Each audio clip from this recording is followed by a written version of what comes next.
Hope everyone's having a great time. So, coming up next is Kernels of Hope with Maggie Bray. And I believe this is a pre-recorded segment. So, if Joanne is able to cue that up, if you have it.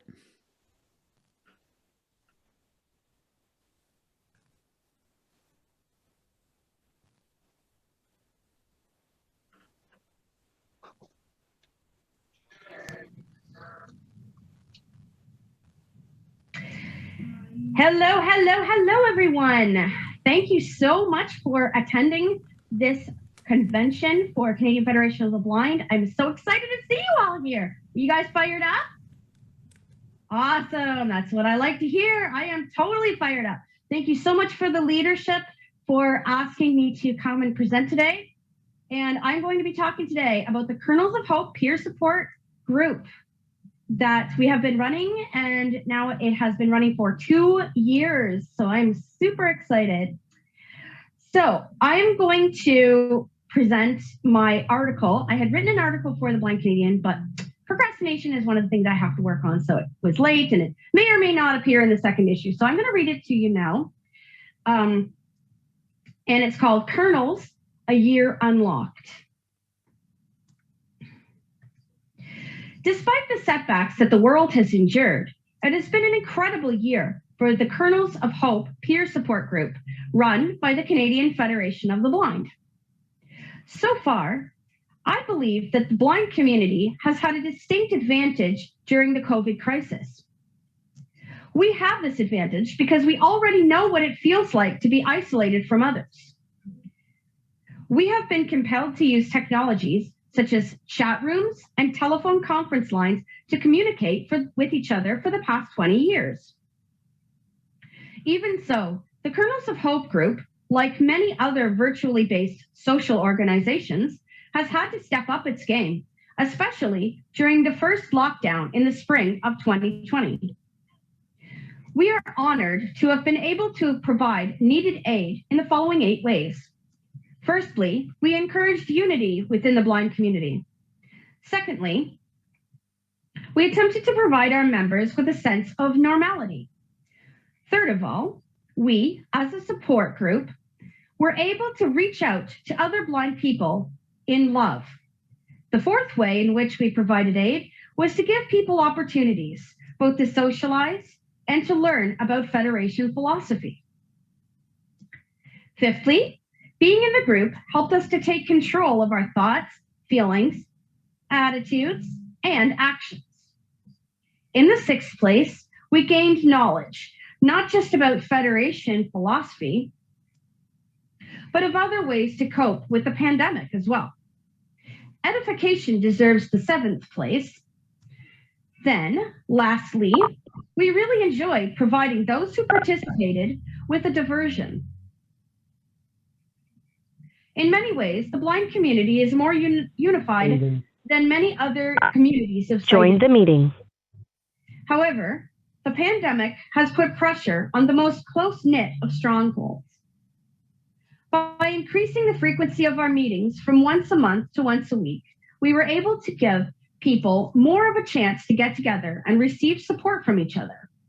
More meetings kept us focused on meeting each other's needs as well as our own.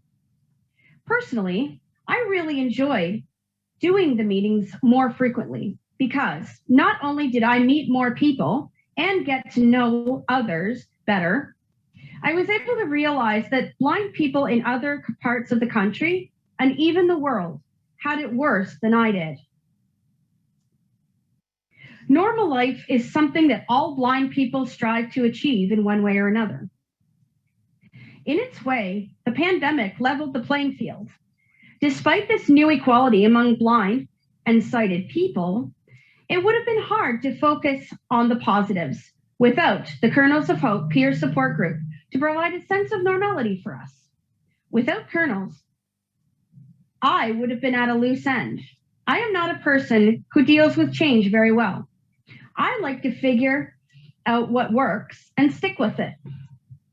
Then, when I am unable to stick with the routine I have established, I feel really angry and anxious. Doing the Kernels meetings once a week provided me with something new to focus on and helped me to maintain a sense of normality. One thing about being in the Federation that I have always treasured is the sense of support and, yes, even love that I have felt from the other members, even before the pandemic. The leadership have always been encouraging when I have an idea and have treated my mistakes with compassion and grace. Because we received so much love from the Federation at large, we were able to show that same love to the members of our group.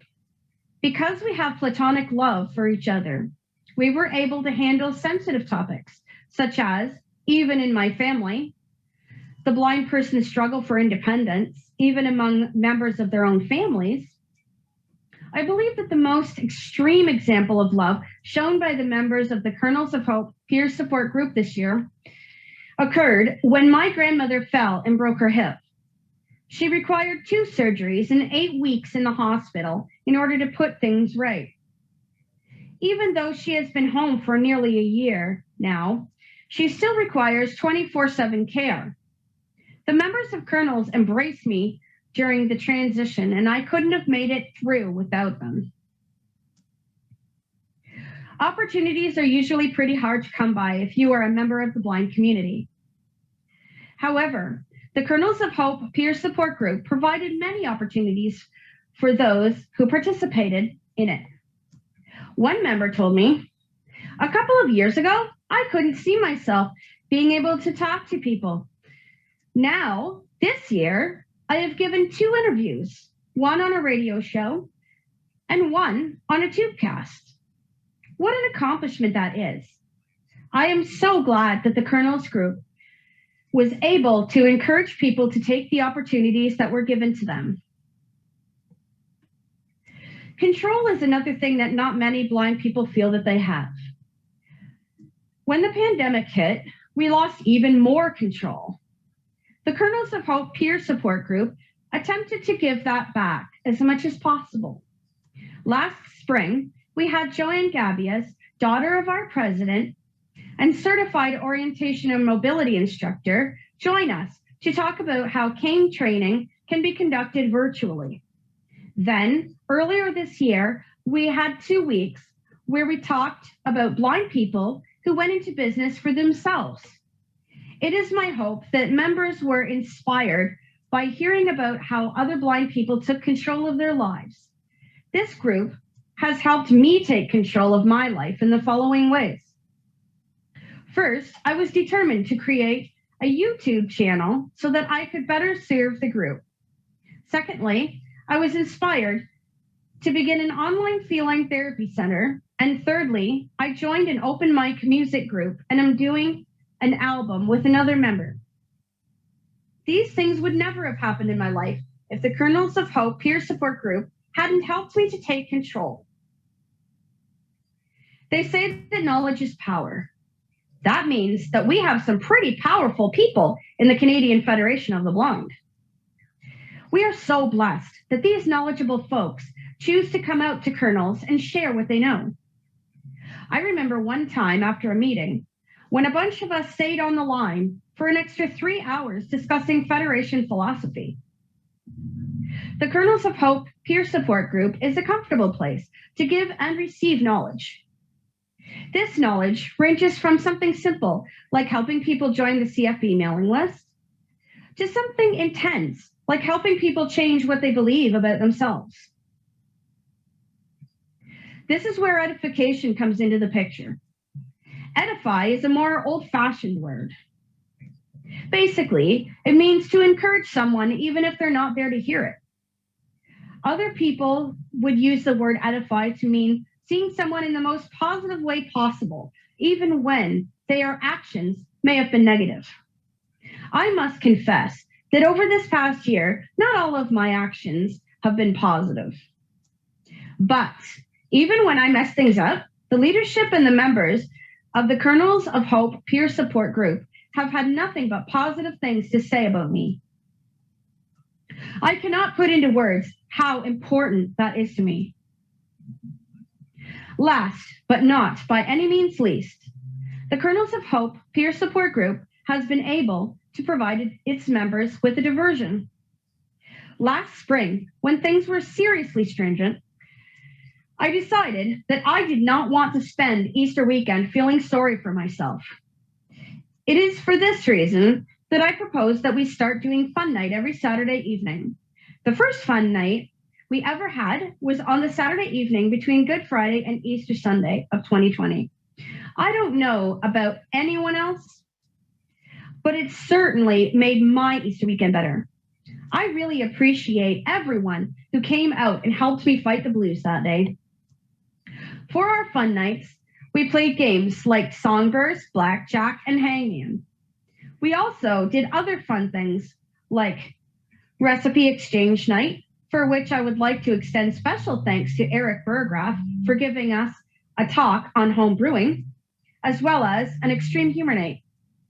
Finally, we were able to use the conference line to do a special fun fireworks night for Victoria Day and Canada Day. I am so grateful to the Canadian Federation of the Blind for making all of this possible. Our year wouldn't have been as much fun without your cooperation.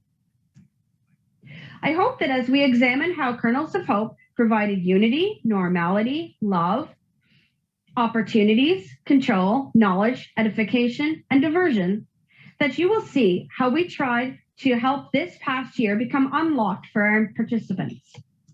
Even though we've cut back to the second Thursday every month, and the fun nights have turned into pub nights that take place once a month on Zoom, I hope you will be able to take the time to come out and join us.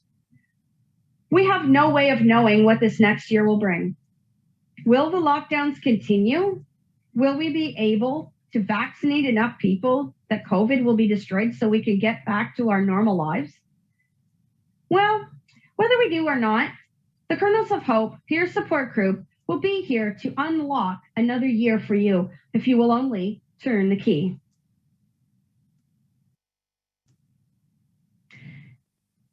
And that concludes my presentation about Kernels of Hope.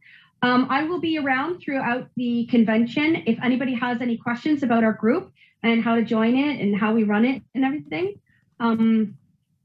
So don't hesitate to flag me down, or you can email me at performers@gmail.com, and I will try to answer your message as quick as possible.